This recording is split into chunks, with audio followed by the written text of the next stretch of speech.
Fictional news reports script latest condition of the Israeli presidential building bombarded by Iran. 400 lives lost.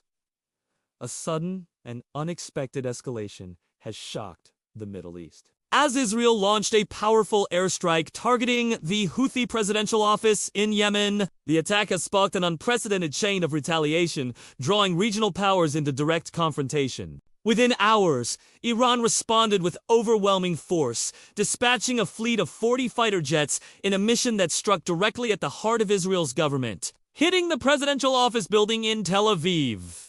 The strike was devastating, leaving behind massive destruction, engulfing entire blocks in flames, and resulting in thousands of casualties, both military and civilian. Reports confirm that over 400 lives were lost instantly inside the presidential compound, while rescue workers continue to pull survivors from the rubble. The scene is one of chaos, destruction, and disbelief. Eyewitnesses describe a night filled with roaring jet engines, deafening explosions, and plumes of smoke rising above the capital as emergency sirens wailed continuously. The Israeli presidential office, once a symbol of authority and power, now lies in ruins, reduced to broken walls, twisted steel, and smoldering debris. Firefighters and medics rush through the wreckage, searching desperately for anyone trapped under the collapsed structure. Families of officials and staff are gathered outside in tears, waiting for news of their loved ones, while hospitals in the city are overwhelmed with the injured, stretching resources to their limits. Iran's retaliation has been described by analysts as one of the boldest military operations in the region in decades.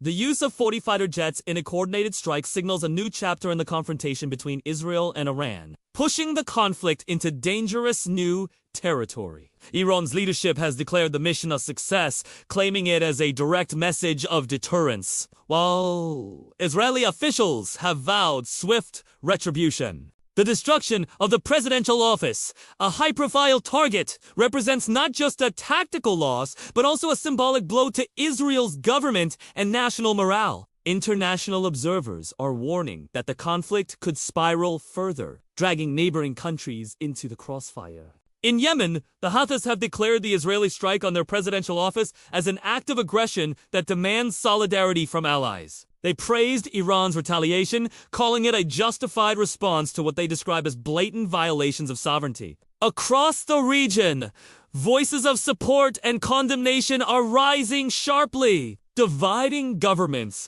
and fueling diplomatic tensions. Some nations call for immediate restraint and negotiations, while others quietly back their strategic partners, preparing for potential escalation. The United Nations Security Council has convened an emergency session, with global leaders expressing grave concern over the rapid deterioration of stability in the region. However, divisions among member states have stalled any meaningful resolution. The streets of Tel Aviv are now marked by shock and mourning. Citizens gather in silence, lighting candles and makeshift memorials near the destroyed presidential complex. Security forces have tightened control across major cities, bracing for the possibility of further attacks. Meanwhile, military convoys are seen mobilizing, signaling preparations for attack. Air defense systems remain on high alert, scanning the skies for additional threats. Analysts warn that Israel may respond with overwhelming force,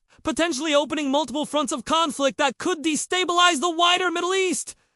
Beyond the immediate destruction, the attack on the Israeli presidential office highlights vulnerabilities in defense systems. Questions are being raised about how such a large-scale strike could penetrate national security measures, and whether intelligence gaps allowed Iranian jets to breach Israeli airspace with such precision. Military experts describe this as a turning point, proving that no target is immune when powerful state actors commit to full-scale retaliation. For Israel, rebuilding the shattered symbol of governance will be both a logistical and psychological challenge, as the nation grapples with the aftermath of the deadliest strike in recent memory. The international community watches closely as this crisis unfolds. Stock markets in the region have already taken a hit, oil prices are surging, And fears of supply chain disruptions are rising globally. Humanitarian organizations are preparing for potential displacement and mass casualties should the conflict expand further. Regional alliances are being tested as governments face the difficult choice between supporting their partners and avoiding a catastrophic war.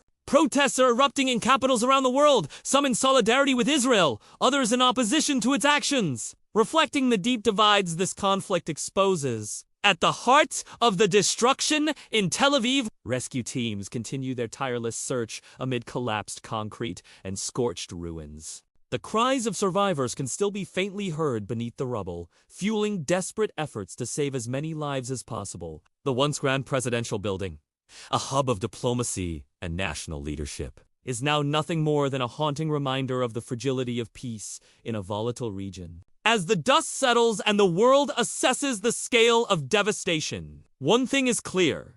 This conflict has entered an era of unprecedented escalation, with consequences that could reshape the balance of power across the Middle East and beyond.